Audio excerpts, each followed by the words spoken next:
उत्तर प्रदेश के चुनावों में एक बार फिर जातीय कार्ड खेला जा रहा है। जहां एक तरफ बीजेपी हिंदू ब्राह्मण के लिए खेलती दिख रही है, तो वहीं एसपी और बीएसपी जाट और मुस्लिम और दलित को अपनी ओर खींचने में जुटी है। जहां अखिलेश ने जाटों को अपनी ओर खींचने के लिए आरएलडी के साथ हाथ मिलाया है, तो अब उनकी कोशिश दलित को अपनी ओर खींचने की है।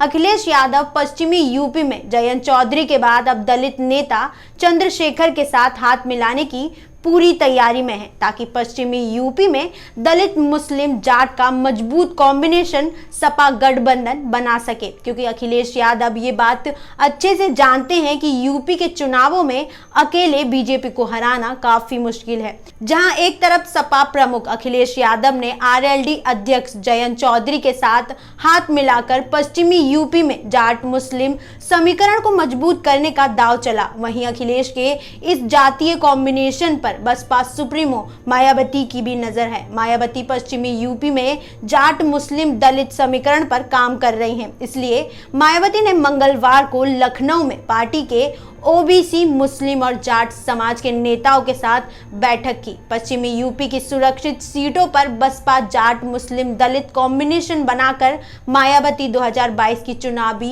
बाजी अपने नाम करना चाहती है। इसी के मद्देनजर मायावती ने जाट और मुस्लिम नेताओं को सुरक्षित विधानसभा सीटों पर अपने अपने समाज के लोगों को बसपा में जोड़ने का जिम्मा दिया है।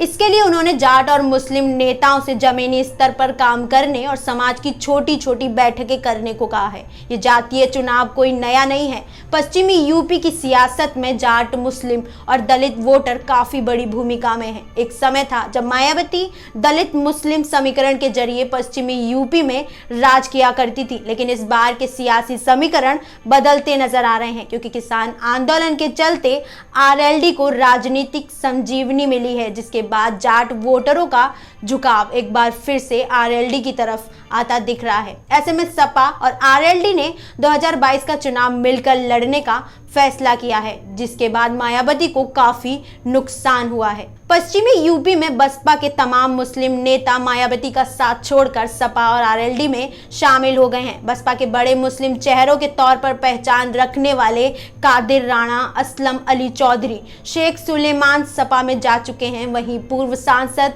शाहिद सिद्दीकी चौधरी, मोहम्मद इस्लाम, मीरापुर से पूर्व विधायक मौलाना जमील और पूर्व विधायक अब्दुल वारिस राव आरएलडी में शामिल हो चुके हैं। मुस्लिम नेताओं के बसपा छोड़ने से पश्चिम यूपी में पार्टी का सियासी समीकरण बिगड़ रहा है। बसपा के पास इस वक्त पश्चिमी यूपी में बड़े मुस्लिम चेहरे ना होने की वजह से सब कुछ दुरुस्त करने के लिए न सिर्फ मुस्लिमों को टिकट देने में प्राथमिकता दी जा रही है, बल्कि कई विधानसभा क्षेत्रों में मुस्लिम विधानसभा प्रभारी भी घोषित किए जा चुके हैं। पश्चिम यूपी के तमाम सीटों पर मुस्लिम कैंडिडेट को हरी झंडी भी दे दी जा चुकी है। वहीं जाट कैंडिडेट पर भी अब बसपा दांव खेलने की पूरी तैयारी में है। उत्तर प्रदेश में जाट भले ही 4% हैं, लेकिन पश्चिमी यूपी में 20% के करीब हैं, तो मुस्लिम 30 से 40% के बीच और दलित समुदाय भी 25% के ऊपर है। अखिलेश इन्हीं के सारे सूबे की सत्ता में वापसी का सपना सजो रहे हैं, तो मायावती भी जाट मुस्लिम दलित समीकरण को